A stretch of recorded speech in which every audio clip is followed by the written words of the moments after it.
Welcome back to the boat sheet. In this short video we're looking at pilotage into Whitby, and it involves transits which we'll take a look at in due course. On our journey up from Lowestoft, which was a bit too long for our liking really, the winds were fairly brisk, as you can see, as we approached Lowestoft, and so the sea was a little bit lively, and in these conditions you really appreciate why the route into Whitby is the way it is. The first thing you'll see of Whitby is the ruined abbey on the top of the cliff in the skyline as you approach from the south. It's quite important not to even think about cutting the corner here, but to carry on until you get to the Whitby North Cardinal Mark. You can see this buoy has had a hard life in the close-up as part of its name's actually fallen off. So once you reach the Whitby North Cardinal Mark, you're looking for a big square-topped church tower, which is the highest thing on the skyline as you look to the town and north of the harbour.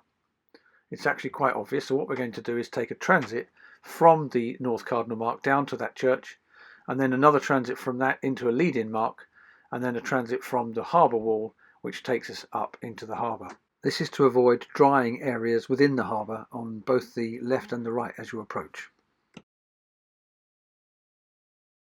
Now it can appear from certain scales on navionics that this is a single mark, but actually there are two, a white in front of a black. Here we're just leaving the North Cardinal Mark, and you can see on the skyline that church tower is very clear. Track towards that until the next transit comes up, and that is the obelisk on the skyline, which is quite small and thin, but it stands out very well and it's lit at night, and that should be placed centrally in the entrance to the harbour. And again at night, the two lighthouses on the port and the two on the starboard should be equally spaced either side of that central line-up light. There is a second light on the hill at night, but I haven't seen the day mark, so I can't tell you where that is.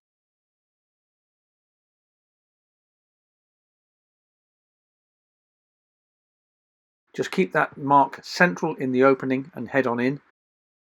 It's quite easy to do so visually without seeing the second mark.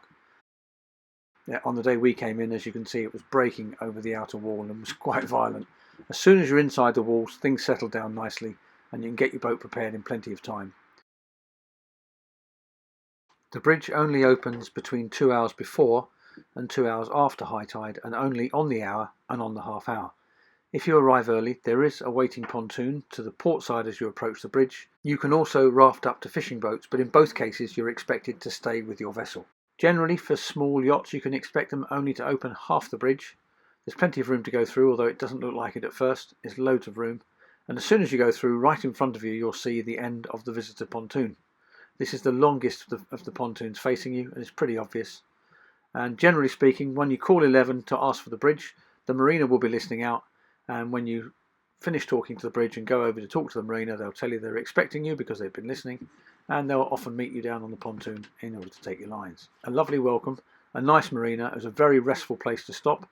If you found that useful, hit that like button, hit subscribe, hit the bell icon to find out next time we make a video. This all helps the channel grow. Look forward to seeing you again soon back on the boat sheet.